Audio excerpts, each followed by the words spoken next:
You know what? Not even God can stop me. I like ILLIT. ILLIT is one of the newer K-pop groups on the scene, but they've already made a strong impression with their sound. Their music stands out for how instantly catchy it is. Songs that stick in your head after just one listen. There's a polished, playful energy to their tracks, blending bright melodies with smooth vocals in a way that feels fresh but still unmistakably K-pop. What really makes them shine is their ability to balance fun, upbeat vibes with a clean, modern production style. Each song feels thoughtfully put together, with hooks that hit at just the right moment and choruses that are easy to sing along to. Even this early in their career, they're showing a clear musical identity, which makes them exciting to watch as they continue to grow. My favorite song of theirs would have to be Magnetic. It's the kind of track that gets stuck in your head almost instantly, in the best way possible. From the very first listen, the melody just pulls you in, and before you know it, you're humming it without even realizing it. What makes it such an earworm is how effortlessly everything comes together. The light, bouncy beat, the smooth vocals, and that super addictive chorus. It has this fun, almost dreamy energy that makes you want to replay it over and over again. Even after multiple listens, it doesn't lose its charm, which says a lot about how well the song is put together. The members are all incredibly talented, and their voices really bring something special to each song. Each of them has a distinct tone and style, which adds a lot of depth to their music and keeps it interesting. Whether it's the softer, more delicate parts or the brighter, more energetic moments, they deliver everything with a lot of skill and personality. My bias is Wonhee, and she really stands out to me. There's something about her voice that feels so unique and memorable. It has this gentle, charming quality that fits their concept perfectly.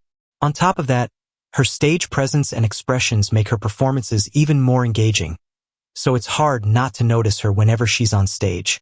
One of the first things that stands out about ILLIT is how clear and put together their concept is.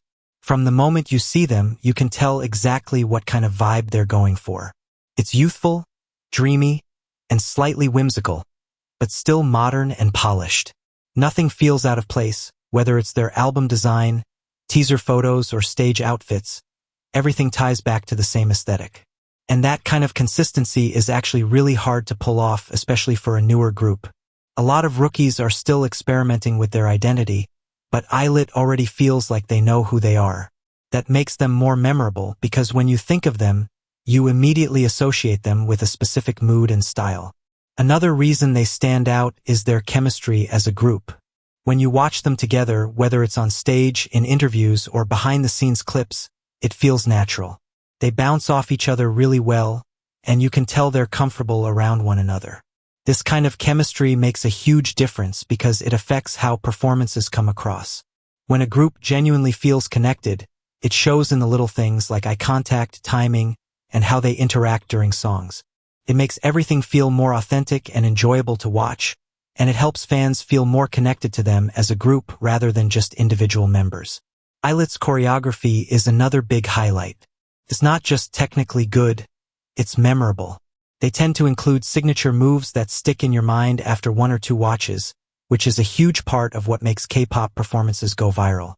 Their dances also strike a really nice balance. They're polished and well executed, but they're not so complicated that they feel inaccessible. Fans can actually learn parts of the choreography, which makes the songs even more engaging. It turns their music into something interactive, not just something you listen to. Something that really helps ILLIT connect with people is how approachable they feel. Even though they're idols, they don't come across as distant or overly polished to the point of being untouchable. There's a natural, down-to-earth energy about them that makes fans feel like they can relate. This kind of vibe is especially important for newer groups because it helps build a loyal fan base early on. When people feel like they can connect with the members as individuals, they're more likely to stick around and support the group long-term. ILLIT does a great job of balancing professionalism with personality. Their music videos are another reason they stand out. They're not just pretty to look at, they're thoughtfully put together. The color palettes, set designs, and overall direction all match their concept really well, which makes the videos feel cohesive and intentional. Every scene feels like it adds something, whether it's building the mood of the song or highlighting the members in a specific way. It's the kind of visual storytelling that makes you want to rewatch the video multiple times, just to catch all the details you might have missed the first time. For a newer group, ILLIT has already managed to gain a lot of attention in a short amount of time. And that's not easy, especially in an industry as competitive as K-pop. There are so many groups debuting and promoting at the same time, so standing out requires something special. The fact that they've been able to generate this level of hype so early says a lot about their overall appeal. It's not just one thing carrying them. It's the combination of their music, concept, performances, and personalities all coming together in a way that resonates with people. Finally, their styling plays a huge role in their appeal. The outfits they wear aren't just trendy, they help define their image. There's a clear attention to detail in how they're styled, from the clothing itself to the accessories and overall coordination. Fashion is a big part of K-pop, and ILLIT uses it really effectively to reinforce their concept. Their looks often feel fresh and inspiring, and it's easy to see fans taking inspiration from their outfits. It adds another layer to their identity and makes them even more visually memorable. If I'm comparing ILLIT to Sword Art Online, it's not even close. ILLIT feels fresh, intentional, and actually enjoyable to revisit, while Sword Art Online feels like a wasted idea that never figures out what it wants to be. The biggest problem is the writing. It constantly leans on convenience instead of build-up, rushing through major story arcs like it's trying to check boxes rather than tell a compelling story. Big moments come and go without impact, and instead of developing tension, the show just skips ahead and expects you to care. And the characters? They don't carry the story, they drag it down. A lot of them feel flat, underwritten, or completely sidelined after their introduction. It's hard to stay invested when the cast barely evolves and their relationships don't feel earned. Even emotional scenes come off hollow because the groundwork just isn't there. What makes it more frustrating is that the concept had so much potential. A high-stakes virtual world should have been gripping, but instead it ends up feeling shallow and inconsistent. It's the kind of series that sounds amazing on paper but falls apart the more you watch it. Compared to that, ILLIT already shows more clarity and purpose in what they do. There's a sense of direction and care in their work that makes them engaging, while Sword Art Online just feels like missed opportunity after missed opportunity. At the end of the day, Sword Art Online just feels like a huge disappointment. What makes it even more frustrating is that if you actually play video games, the cracks become impossible to ignore. Instead of feeling immersive or believable, the in-game worlds often feel like they were designed by someone who doesn't fully understand how games actually work. The mechanics barely make sense. Things like leveling systems, skills, and progression are either glossed over or used inconsistently depending on what the plot needs at the moment. It doesn't feel like a real game with rules, it feels like the rules change whenever it's convenient. And when you notice that, it completely breaks the immersion. There's also a lack of depth in how the games themselves are portrayed.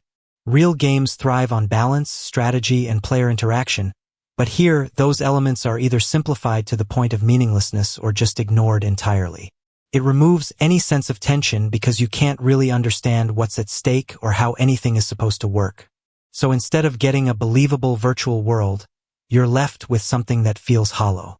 And for a series built entirely around the idea of being trapped inside a game, that's a pretty big problem. If the fictional games in Sword Art Online were real, there's honestly no way they'd survive in the actual gaming world. No one would willingly keep playing them because they're fundamentally broken from a game design standpoint. The balance is all over the place. You've got systems that feel wildly inconsistent, where certain players gain massive advantages that don't seem to follow any clear rules, while others are left completely powerless.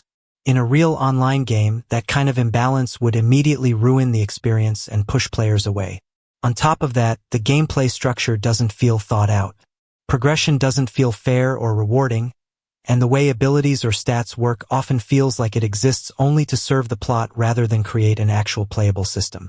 It removes any sense of strategy or long-term engagement because the rules don't feel stable or reliable. And in a real multiplayer environment, that would be a disaster. Games live or die on fairness, clarity, and player trust in the system. If players feel like the game is arbitrary or unfair, they quit fast. But in Sword Art Online's case, the worlds are designed in a way that constantly ignores those basic principles, which makes them feel unrealistic even within their own premise. So instead of believable virtual worlds, you end up with systems that feel like they only exist to push the story forward, not like actual games people would invest time into. If you look at it through the lens of someone who actually enjoys mythology, Sword Art Online can be pretty frustrating to watch. It borrows names, ideas, and aesthetic elements that sound mythological or epic on the surface, but a lot of it feels stripped of meaning or context. Instead of drawing from mythology in a thoughtful way, it often just uses references as decoration without respecting what they originally represent. For fans who know those myths, that can feel jarring. Mythology is usually built on symbolism, cultural history, and carefully developed narratives that carry meaning beyond just surface-level power or aesthetics. But in Sword Art Online, those elements tend to get simplified or repurposed in a way that doesn't really reflect their original significance. It turns rich concepts into generic fantasy tools, which can feel like a missed opportunity. It also doesn't help that the world building doesn't always support those myth-inspired elements in a consistent way. Instead of integrating them into a deeper system or lore, they often feel dropped in when convenient without much explanation or connection to the broader setting. For viewers who care about mythology, that lack of depth can make the references feel empty rather than meaningful. So instead of feeling like a respectful adaptation or creative reinterpretation of mythological ideas, it can come across more like surface-level inspiration that doesn't fully understand or engage with what it's borrowing from. With Sword Art Online, it often feels like there wasn't much real-world research or grounding behind some of its ideas. A lot of the systems, mechanics, and world-building elements are introduced in a way that prioritizes convenience for the plot rather than consistency or realism. For example, game systems are frequently explained only in the most basic terms, and then stretched or ignored whenever the story needs a certain outcome. That creates the impression that the rules of the world aren't fully thought through or consistently applied. Instead of feeling like a deeply designed virtual reality with internal logic, it can feel more like a setting that shifts depending on the scene. The same goes for how certain concepts are handled, whether it's gaming mechanics, virtual environments, or even broader sci-fi ideas. Things are often simplified to the point where they lose nuance, which can make it feel like the focus wasn't on accuracy or depth, but just on getting to the next dramatic moment. So even if the intent was to create an immersive virtual world, the lack of consistent structure and detail can make it come across as underdeveloped, especially for viewers who are familiar with how much complexity real games and systems actually involve. With Sword Art Online, one thing that can be just as frustrating as the series itself is parts of the online discussion around it. In a lot of spaces, conversations about the show can get really heated, and instead of people calmly debating its strengths and weaknesses, things sometimes turn into arguments where nobody is really listening to each other. It can feel like any criticism gets shut down immediately, while at the same time, some critics go so hard in the opposite direction that discussion stops being about the actual content and turns into exaggeration or insult-based takes. That kind of back and forth makes it hard to have a balanced conversation about the series at all. As a result, what should be a pretty normal discussion about storytelling, game design ideas, or character writing often turns into extremes on both sides. And when that happens, it takes away from actually analyzing the show itself, because the conversation becomes more about defending or attacking opinions than talking about the work in a meaningful way. In the end, it makes it harder to just talk about the series for what it is, without everything getting blown out of proportion online. With Sword Art Online, discussions online often feel extremely polarized. On one end, some fans are very protective of the series and tend to view it in a strongly positive light, while on the other end, critics focus heavily on its flaws. Because of that divide, it can sometimes feel like there's little room for balanced conversation in the middle.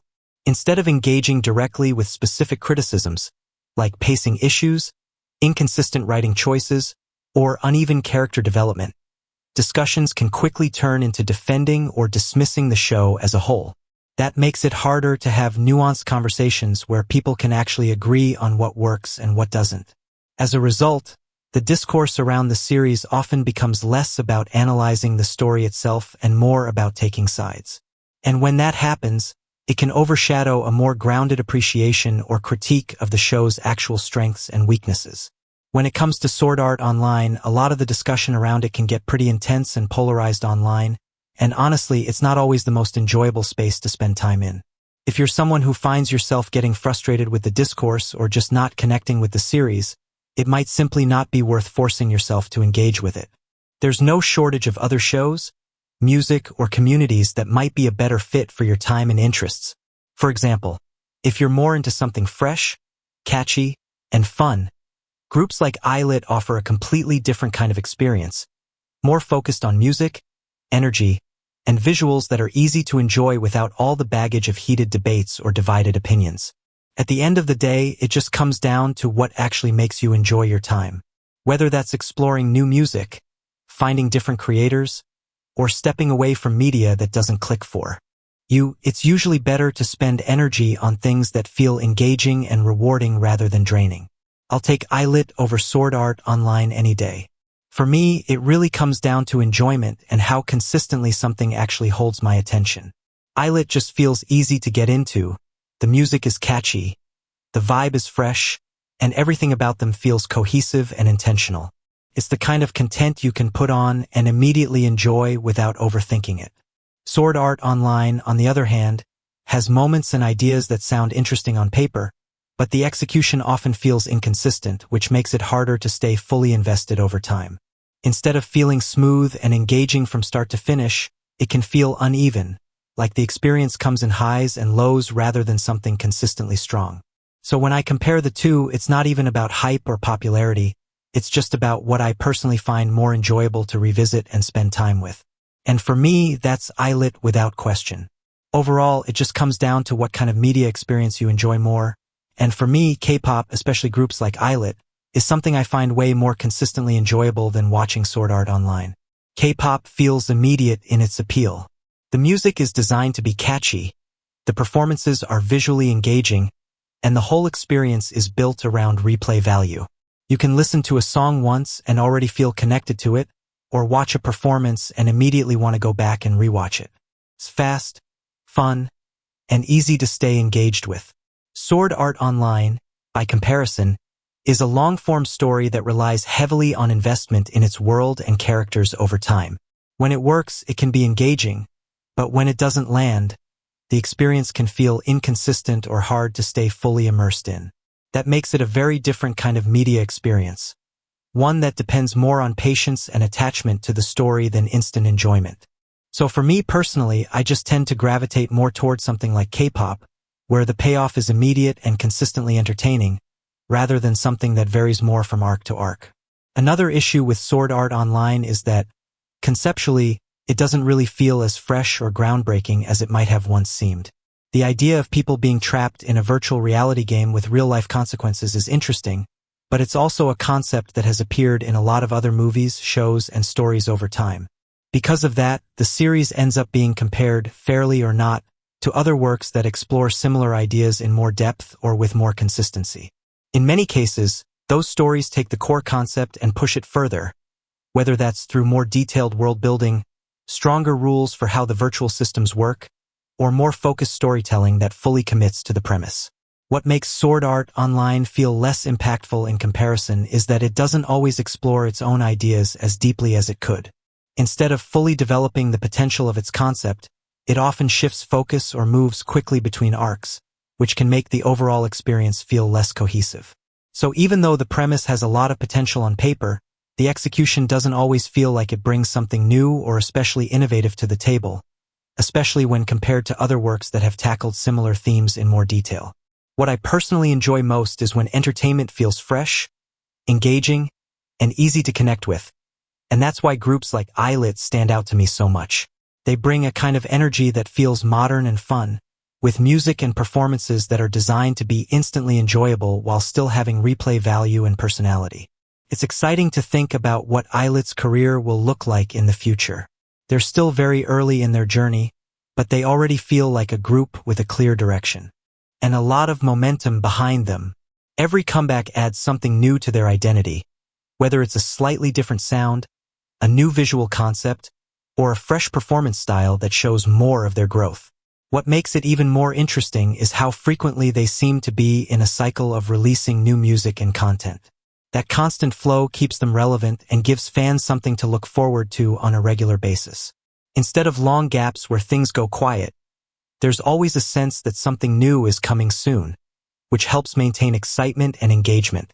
As they continue to develop, it'll be interesting to see how their sound evolves and whether they start experimenting with different genres or concepts while still keeping their core identity. Early in a group's career is usually when the most growth happens, and ILLIT already shows signs of refining what makes them stand out.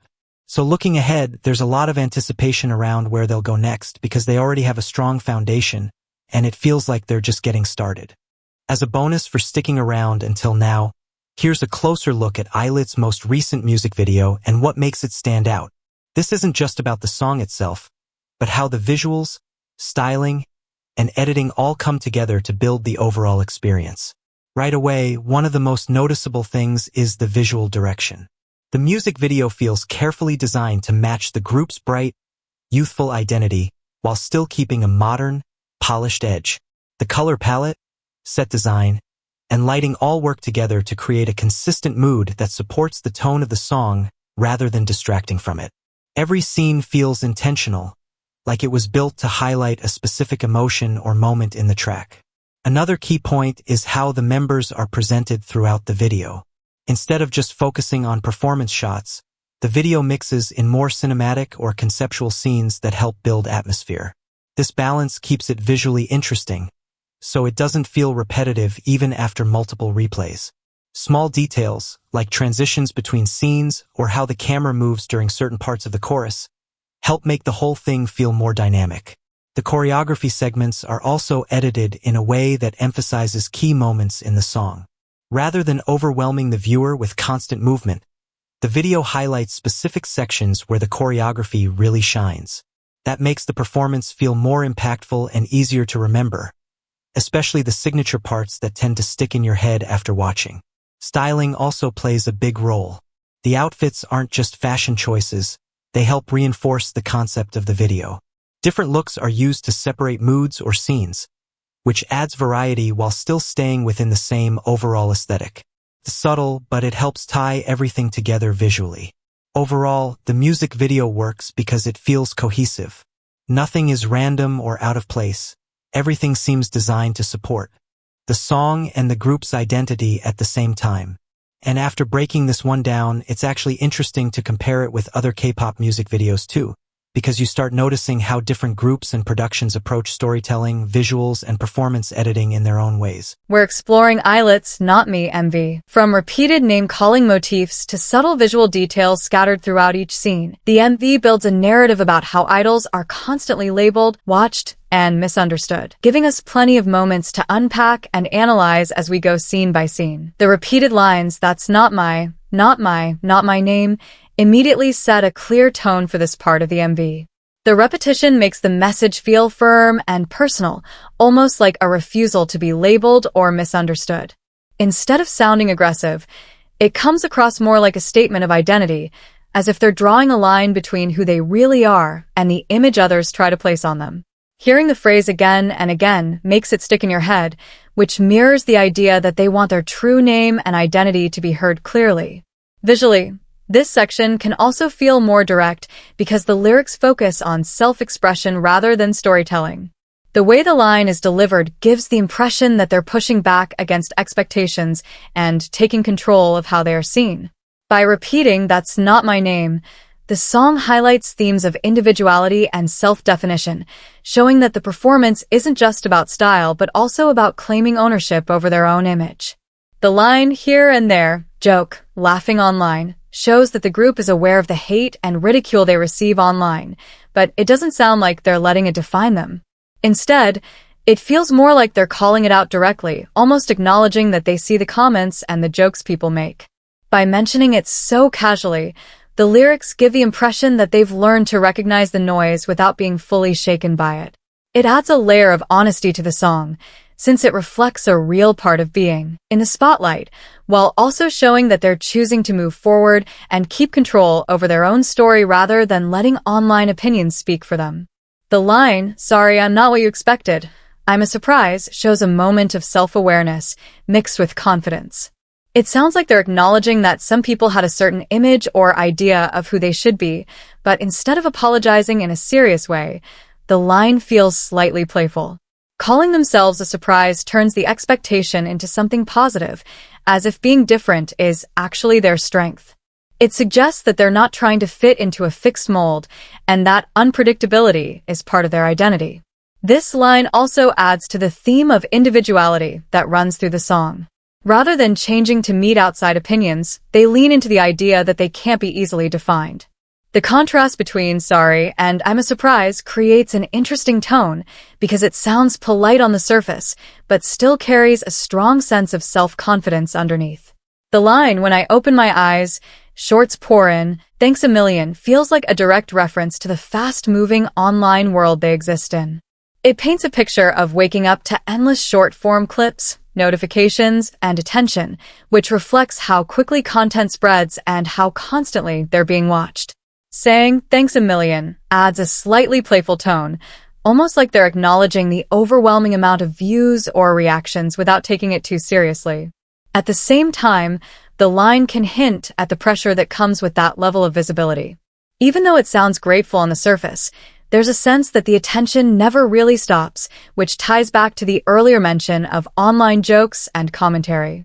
It shows how their identity is shaped not only by their own actions, but also by the non-stop flow of digital reactions around them. During this scene, the girl is wearing an Alpinestars jacket, and this is an interesting styling choice because the brand is connected to motorsports and racing culture. That kind of outfit gives the moment a slightly rebellious and high-energy feel, almost like she's stepping into a faster, more intense world rather than staying in a soft or traditional image. The racing style also matches the themes of movement and pressure that show up throughout the MV, making the fashion feel intentional instead of random. It can also help shape how the girl is seen in that moment. Wearing something associated with speed and performance makes her look more confident and bold, which contrasts with the idea of people trying to define her identity. Small details like this show how wardrobe plays a role in storytelling, since the clothing adds attitude and helps reinforce the message that she's carving out her own lane instead of fitting into expectations. The girl winks at the camera right as the title card appears, and that timing makes the moment feel very intentional. Her open eye sits between the letter O, which draws direct attention to the idea of watching and being seen. The wink itself feels playful, but it also comes across as confident, like she's aware of the camera and fully in control of how she's presenting herself. By placing her eye inside the title, the MV visually connects her identity to the name of the song, reinforcing the theme of self-definition. It suggests that the story is being told through her perspective and that even when people try to label her, she's the one looking back and deciding how she wants to be seen. It also seems like they just used a very simple, default-looking font for the title card, and that choice can feel intentional rather than lazy. Using a plain style makes the focus stay on the message and the performance instead of on flashy graphics. It gives the moment a more direct and honest tone, which fits with the lyrics about identity and rejecting labels. Instead of trying to impress with heavy design, the simplicity can suggest confidence, like the visuals do not need extra decoration to make an impact. The basic font can also reflect the theme of being seen as ordinary or misnamed by others. By presenting the title in such a straightforward way, the MV might be leaning into that idea before flipping expectations through the performance itself. Small design choices like this help shape how the viewer reads the scene, showing that even minimal visuals can carry meaning when they match the message of the song. A sign appears above the girl saying that it's break time, and this adds a slightly playful and self-aware touch to the scene. It feels like the MV is pausing the action for a moment, almost like stepping out of the main performance to acknowledge the space around her. The idea of a break can also contrast with the fast pace of the song, giving the viewer a short visual reset before the energy builds again. At the same time, it might hint at how idols are often expected to stay active nonstop, so showing a break in such a stylized way makes the moment feel a bit ironic. Instead of slowing things down completely, the sign becomes part of the storytelling, reinforcing the mix of humor and commentary that runs through the MV. The line, "Me and my girls," the names they stick on, suggests an awareness of the labels and stereotypes that people constantly attach to them, whether from fans, critics, or the media. It implies that their identities are often shaped by outside opinions rather than their own voices, highlighting the pressure that comes with being visible online. By phrasing it this way, the lyric can feel both defiant and reflective, as if they are acknowledging those expectations while also distancing themselves from them. Instead of fully accepting the labels, the line reads like a subtle pushback, emphasizing solidarity. Within the group, the lines "feels like they know me better than me," head-to-toe labeling to the point I can't even see, "I want to rip these off," deepen the theme of identity being controlled by outside perception. They suggest a moment where constant judgment and categorization start to blur the group's sense of self, as if the labels placed on them have become so overwhelming that their own perspective gets lost underneath. The repetition of labeling emphasizes how relentless that pressure feels, while the desire to rip these off reads like a breaking point, a wish to strip away expectations and reclaim individuality. Rather than sounding purely angry, the lines carry a mix of frustration and self-awareness, reinforcing the idea that the MV isn't just responding to criticism but also exploring how public narratives can distort how artists see themselves. During this part, the girl is shown carrying an overwhelming number of items before she suddenly trips and drops everything, which works as a clear visual metaphor for pressure piling up all at once. The objects can be read as expectations, labels, or public opinions that she's been forced to carry, and the fall represents the moment where that weight becomes too much to manage. Instead of portraying clumsiness for humor, the scene highlights how constant scrutiny can make even simple movement feel unstable, reinforcing the MV's broader theme of losing balance under outside judgment, giving the audience space to notice how fragile that constructed image really is once it collapses. When the girl suddenly says, "What the hell?" it breaks the polished, idol-like image for a moment and makes the reaction feel more raw and human. Instead of staying perfectly composed, she shows confusion and frustration, which reinforces the idea that she's overwhelmed by everything happening around her. The line also shifts the tone slightly, towards self-awareness, almost as if she's reacting the same way the viewer might when things spiral out of control, helping ground the scene in a more realistic emotional response rather than a scripted performance. It's also a little amusing that the default-looking font pops up right at that moment, because it makes the scene feel intentionally low-effort or self-aware, almost like a quick on-screen comment rather than a polished graphic. The censorship of hell adds another layer to the joke, since it draws attention to the word instead of hiding it, though it is a bit odd that only 3 asterisks are used when the word has 4 letters. That mismatch makes the censorship feel deliberately playful rather than strict, reinforcing the idea that the MV doesn't take itself too seriously and is willing to lean into small visual gags. The line, oops, chameleon, suggests a moment of self-awareness, hinting at how easily identity can shift depending on the situation or the way others perceive them. Comparing themselves to a chameleon implies adapting to expectations, trends, or criticism, sometimes out of necessity rather than choice. The playful, oops, softens the message, making it feel less defensive and more ironic, as if they're acknowledging the constant changes people accuse them of while also reclaiming that flexibility as a strength instead of a flaw. The line, like a 10,000-piece puzzle, suggests that their identity isn't something simple or easy to figure out at a glance. It implies layers, contradictions, and small details that only make sense when viewed as a whole, pushing back against the idea that they can be reduced to quick labels or assumptions. By comparing themselves to something complex and time-consuming to assemble, the lyrics frame them as multifaceted individuals whose full picture takes patience and genuine attention to understand. The lines, oops, like a thesis, no answer set in stone, suggest that their identity and story aren't fixed or easily defined. A thesis is something that evolves through questioning and revision, so the comparison implies they're still growing and shaping who they are rather than presenting a final, perfect version. It reinforces the idea that there isn't one correct interpretation of them, pushing back against rigid expectations or labels. The lines, "I'm just me, that's all. I can be everything, anything I want," show a sense of self-acceptance and independence from outside expectations. Instead of trying to fit into a single label or image, it emphasizes the freedom to explore different sides of their identity and grow without limits. The wording feels simple but confident, suggesting that authenticity itself is enough, and that being true to who they are gives them the ability to change, adapt, and define their own path rather than letting others decide it for them. It's also funny how, During this part, the girl's bag literally has the phrase, "ah, oops," printed on it, almost like a visual punchline that mirrors the lyrics and the chaotic energy of the moment. The prop feels intentionally self-aware, reinforcing the playful, slightly clumsy image being presented while turning a small detail into an inside joke for viewers who catch it, and it helps tie the styling, choreography, and storytelling together in a way that feels deliberate rather than random. The line, "They call me lit, they call me ILLIT," seems to directly reference the way people often mispronounce or misunderstand the group's name, turning a real-world issue into part of the song's identity. By highlighting these variations, the lyrics acknowledge how public perception can reshape an artist's image, while also reclaiming control over it.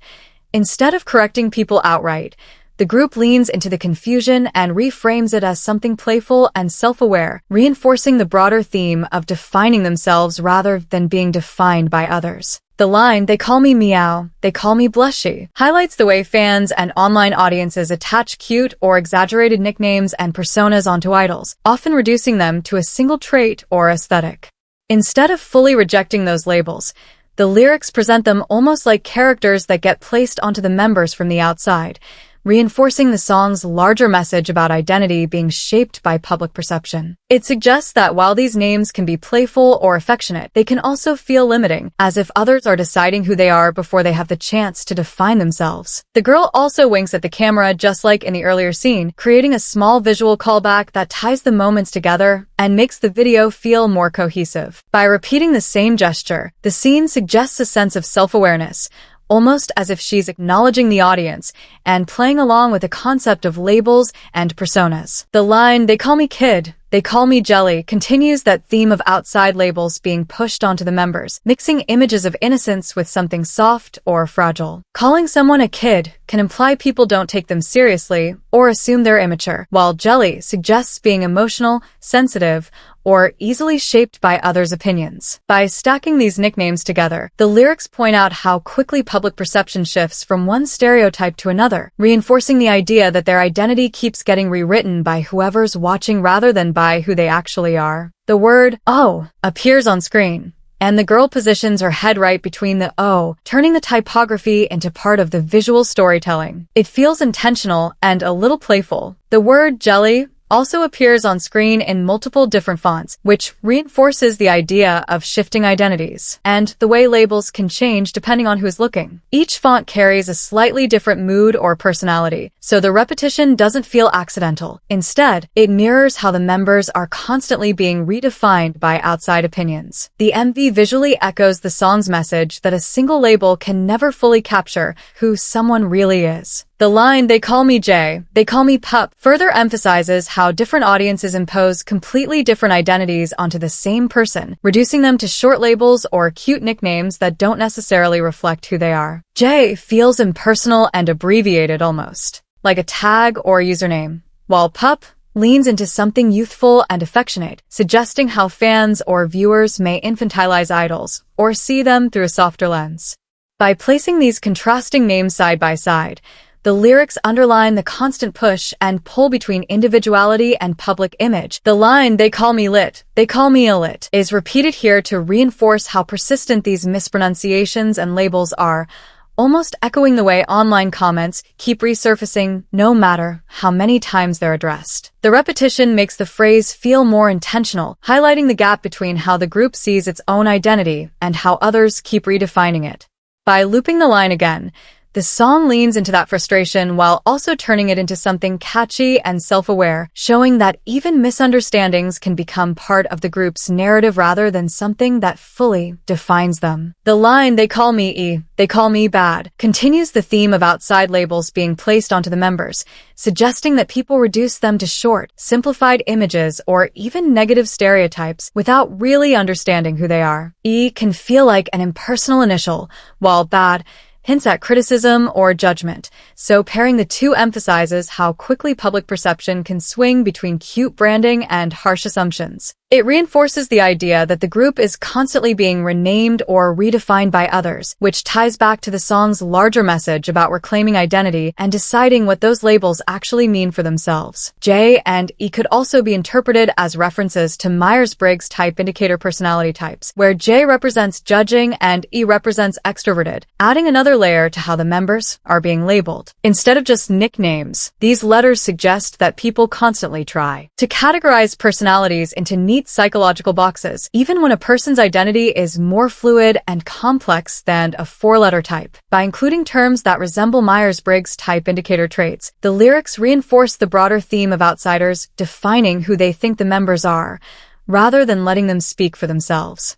The line, "They call me hamster, they call me princess," highlights how the members are often boxed into overly cute or delicate images that don't fully represent who they are. Labels like those can sound playful on the surface, but here they feel limiting, as if people only see a soft, marketable persona instead of a more layered identity. By pointing out those nicknames directly, the song pushes back against the expectation that they should always fit a sweet or harmless role. The girl's dress also has the phrase, "That's not my name," repeated across it, which directly mirrors the lyrics and reinforces the main theme of the song visually. Instead of the message existing only in the audio, it becomes something literally carried throughout the scene, like a statement she can't escape. The line, "They call me bae, they call me chore," points to how people keep attaching trendy labels or aesthetics to them instead of seeing them as real individuals. Bae can suggest a cute or romantic image, while chore feels like a reference to internet-style trends where everything gets turned into a category. By putting those names side by side, the lyrics show how fast online culture assigns identities and how those labels can change depending on what's popular at the moment. It reinforces the message that outside opinions keep trying to define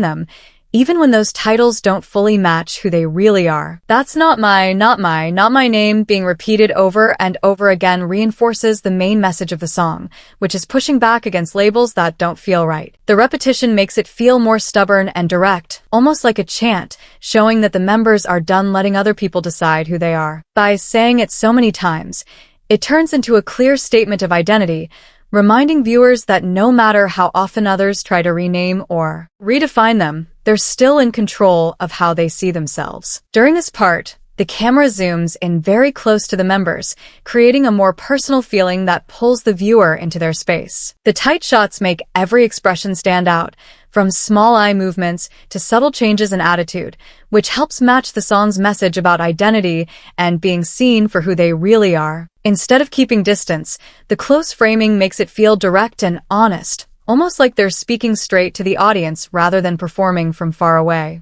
The lines, "Not everything's wrong. Sometimes they get it right. Just don't try to box me," and show a more balanced side of the message, since it admits that outside opinions aren't always bad. It suggests that the members understand some fans or viewers do see parts of the real them, but the problem starts when people try to define them completely or force them into one fixed image. Rather than rejecting everything, the lyrics ask for space to grow and change, making it clear that being understood doesn't mean being controlled or limited. During this part, the girl is carrying groceries, but items keep falling out of the bag, which visually reflects the feeling of trying to hold everything together while expectations pile up. The falling objects can represent the pressure of labels or responsibilities that become too much to manage at once, showing how hard it is to keep control when others keep adding more onto you. It also adds a slightly relatable, everyday moment that makes the message feel grounded, turning a simple action into a symbol of being overwhelmed yet still moving forward. The line, "The taste is thrilling," shows a moment of excitement that feels new and a little unpredictable,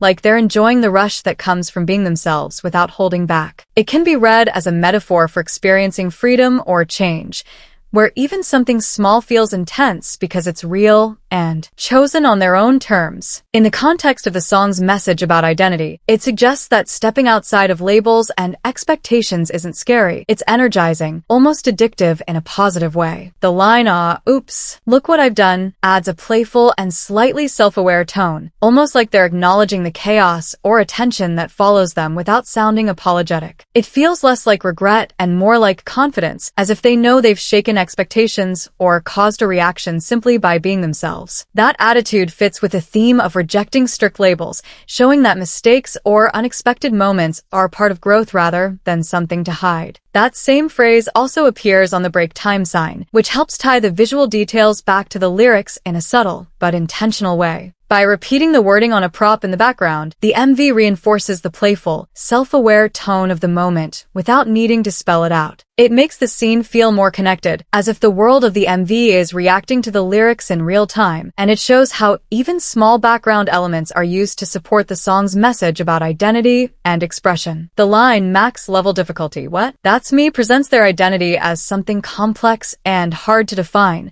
like a game set to its toughest setting. Instead of trying to appear simple or easy to understand, it frames them as layered and unpredictable, which fits the overall theme of pushing back against labels. The playful gaming language also keeps the tone light, suggesting confidence in being different, as if they're saying that not everyone will fully get them right away, and that's part of what makes them interesting. The lines, "because we're more than what they see," boldly blur the borders, show a clear rejection of narrow expectations, emphasizing that identity isn't limited to one image, role, or concept. It suggests that the members are aware of how people try to define them from the outside, but they're choosing to move beyond those boundaries and mix different sides of themselves freely. The phrase about blurring borders also hints at crossing between styles, emotions, or personas, reinforcing the idea that growth comes from refusing to stay inside a single box. The line "born to be what we want" reinforces the theme of self-determination, suggesting that identity isn't something assigned by others, but something they actively choose for themselves. It frames individuality as natural rather than rebellious, implying that following their own path is simply part of who they are. It reads like a quiet declaration of confidence,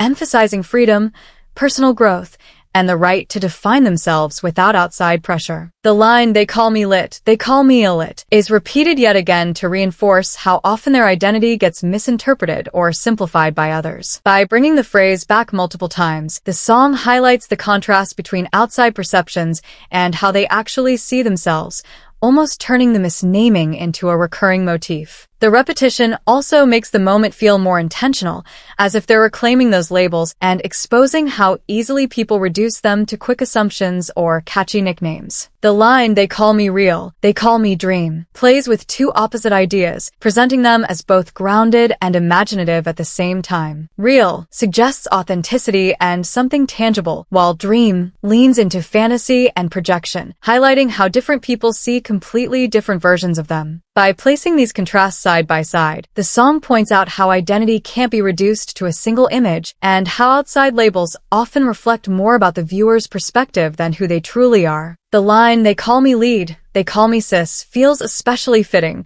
because it's delivered by the group's unofficial leader, which adds a layer of real-world meaning to the lyric. Lead reflects how fans often see her as someone who guides or anchors the team, while sis connects to her role as the oldest member, a nickname that carries warmth and familiarity. By including labels that come directly from fan culture and group dynamics, the moment blurs the line between performance and reality, showing how public perception and genuine group roles can overlap. The line "they call me king, they call me star" shows how the labels placed on them often carry a sense of status or larger-than-life expectation. Words like king and star suggest admiration and power, but they also hint at the pressure that comes with being viewed as flawless or elevated above others. The line "they call me lit, they call me ILLIT" is repeated once more to keep the focus on how their name and identity keep getting reframed by others. Bringing it back again strengthens the running theme of mislabeling, almost turning the repetition into a reminder that these perceptions don't just happen once, they're constant. At the same time, repeating the phrase gives the group a sense of control over it, as if they're reclaiming the words and redefining what those labels actually mean on their own terms. The line "they call me chickpea, they call me luck" continues the pattern of playful yet contrasting labels, mixing something quirky and unexpected with something more symbolic. Chickpea feels random and almost teasing, like a nickname that reduces someone to a cute or odd image, while luck suggests superstition or the idea that success comes from chance rather than effort. Placing those side by side highlights how inconsistent the outside narratives can be, reinforcing the song's message that people project all kinds of meanings onto them without really understanding who they are underneath. The line "they call me nerd, "They call me goddess" is also contradictory, showing how different people can view them in completely opposite ways. Being called a nerd can suggest awkwardness or being underestimated, while goddess places them on a pedestal and treats them as untouchable or perfect. Putting those two labels together highlights how extreme and inconsistent public perception can be, reinforcing the idea that none of these titles on their own truly define who they are. The line, "They call me duck, they call me love," continues the theme of playful but mismatched nicknames, pairing something humorous and slightly teasing with something affectionate and sincere. Duck can come across as quirky or even silly, while love suggests warmth and admiration, showing how fans or outsiders assign very different emotions onto the same person. By placing these labels side by side, the lyrics emphasize how easily identity gets shaped by other people's words rather than by the individual themselves. During these parts, someone is zooming into CCTV footage of the girls, which further demonstrates how idols like these are constantly being watched, analyzed, and scrutinized from a distance, as if every movement is being monitored and judged, reflecting the pressure that comes with public visibility. It also ties back to the song's theme of unwanted labels, suggesting that people form opinions based on brief, detached glimpses rather than truly understanding who they are. The outro repeats the line, "That's not my name, that's not my name," several times to leave the listener with the song's core message about identity and self-definition. By ending on this refrain, the MV reinforces the idea that the members are pushing back against labels, expectations, and online narratives. The repetition also creates a sense of finality, almost like a closing statement, reminding viewers that despite all the different nicknames and perceptions shown throughout the MV, their true identity belongs to them alone. During this part, the camera zooms into each member's face and then directly into their eye, creating a more intimate and introspective feeling that contrasts with the playful chaos shown earlier. This visual choice draws attention to individuality, almost as if the viewer is being invited to look past the surface labels and see the real person underneath. Focusing on the eyes also reinforces the song's message about identity and perception, suggesting honesty, vulnerability, and a direct connection between the members and the audience. The final shot shows all of the members in the frame, but each of them is walking in a different direction, which visually reinforces the idea that they aren't confined to a single identity or path.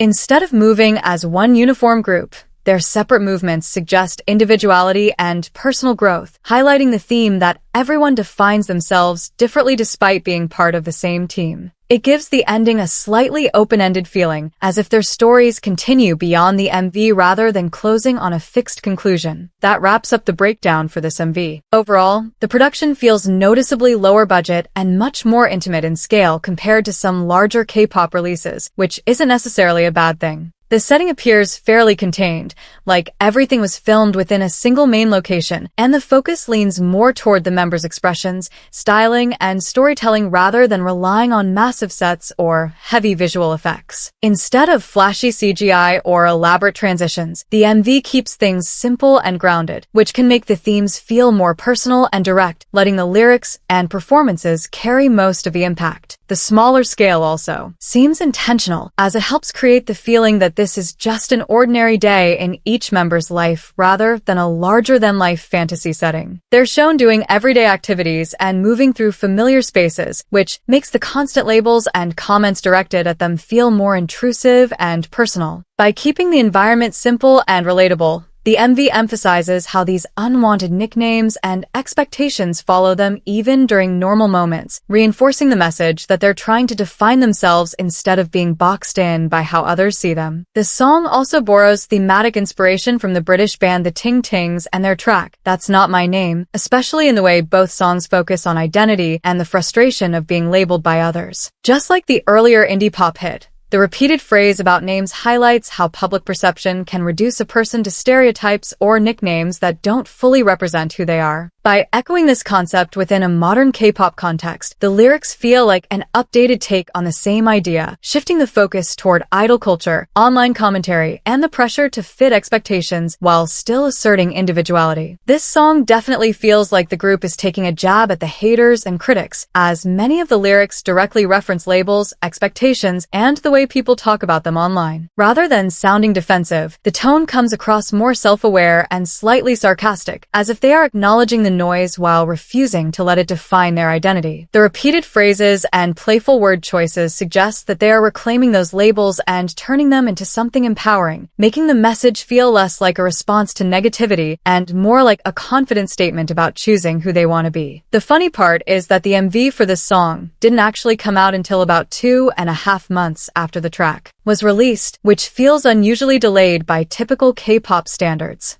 It makes you wonder what happened behind the scenes, since most groups drop their MVs at the same time as the song to maximize hype and chart performance. That gap in timing creates a different kind of anticipation, though, almost like the visuals were meant to give the song a second wave of attention rather than serve as its initial launch moment. What did you think of the song and the MV overall?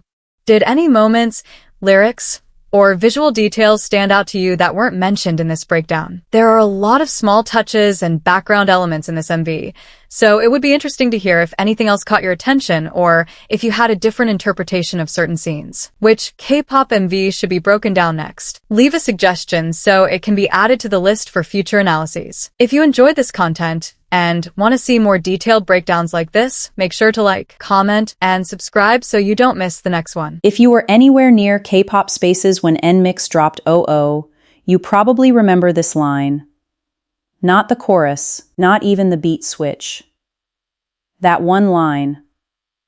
Out of everything in a song already packed with sudden changes and unexpected moments, somehow that became the thing everyone latched onto. People were quoting it, remixing it, and turning it into memes, even if they didn't care about the song itself.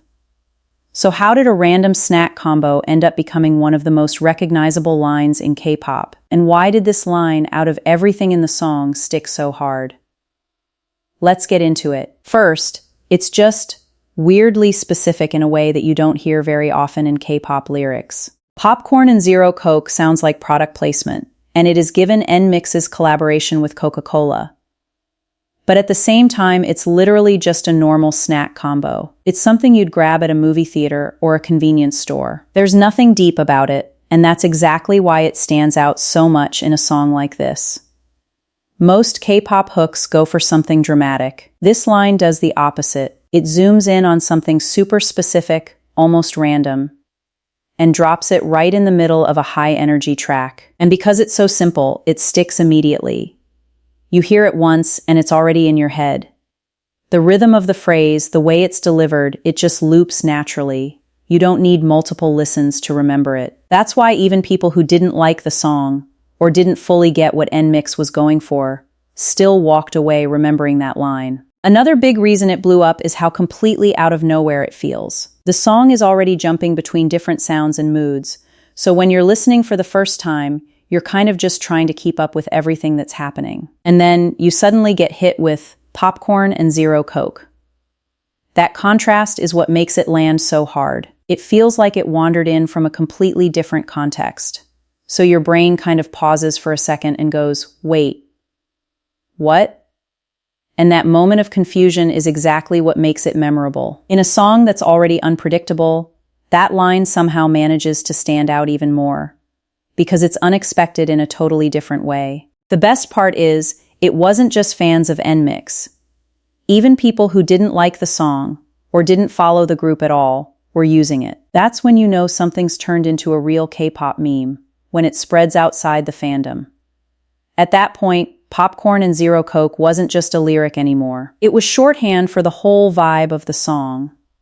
Chaotic, unexpected, and a little bit confusing, but also kind of iconic. Moreover, the line being in English made it instantly more shareable across the global K-pop fandom, especially because a large portion of that audience is already based in English-speaking countries or uses English as a shared second language online. When a catchy or funny phrase appears in English inside a K-pop track, it reduces the entry barrier for casual listeners. Even people who don't understand the rest of the lyrics can immediately latch onto that specific moment, repeat it, meme it, or quote it on social media. There's also a broader pattern at play. K-pop increasingly mixes Korean and English, not just for style, but for global circulation. English lines often become anchor points in songs, hooks that listeners from different linguistic backgrounds can connect to and spread. Once a line becomes recognizable, it can take on a life of its own outside the song. What really pushed it even further is that NMIXX themselves seem fully aware of how big the line became. They didn't ignore it or try to move past it. Instead, they leaned into it. You can find multiple moments where the members reference popcorn and Zero Coke on social media. Whether it's joking about it, casually bringing it up, or playing into the meme in a self-aware way, that kind of acknowledgement matters. Because it tells fans, yay, we see it too. And once the idols themselves start participating, it gives the meme a second life. It stops being something people are laughing at and starts becoming something everyone is in on together. Fans feel more encouraged to keep using it, sharing it, remixing it, because now it feels like an inside joke that even the group is part of. At that point, the line isn't just viral anymore. It's part of NMIXX's identity, whether it was meant to be or not. Later on, NMIXX worked with Coca-Cola again in 2024 through the K-Wave Zero Sugar campaign, which was part of a broader promotional project featuring multiple K-pop idols from JYP Entertainment. Haewon also appeared in a Coca-Cola commercial, which makes the whole thing feel like it's come full circle. Thanks for watching. If you enjoyed the video, don't forget to like and subscribe for more awesome K-pop content and deeper breakdowns just like this. When NMIXX dropped their debut song, Oh, people didn't just disagree on it, they were completely split. Some thought it was bold, loud, and exciting like nothing else in K-pop at the time. Others were confused from the first listen and said they couldn't even tell where one part ended and the next began. It's not a song people just casually forget. It sticks with you whether you liked it or not.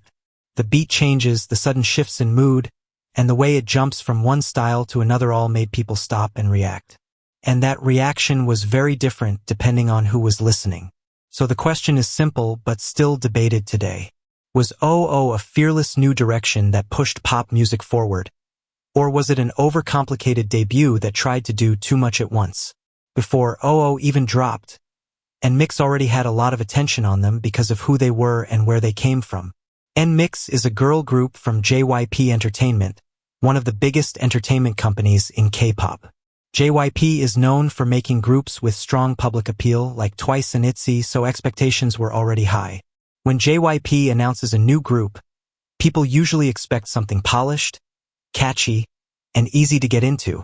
But this time, JYP did something different. Before debut, they said NMIXX would follow a new music style called MIXXPOP. The idea was simple but unusual. Instead of sticking to one genre in a song, they would mix multiple genres together in a single track. That promise got a lot of attention.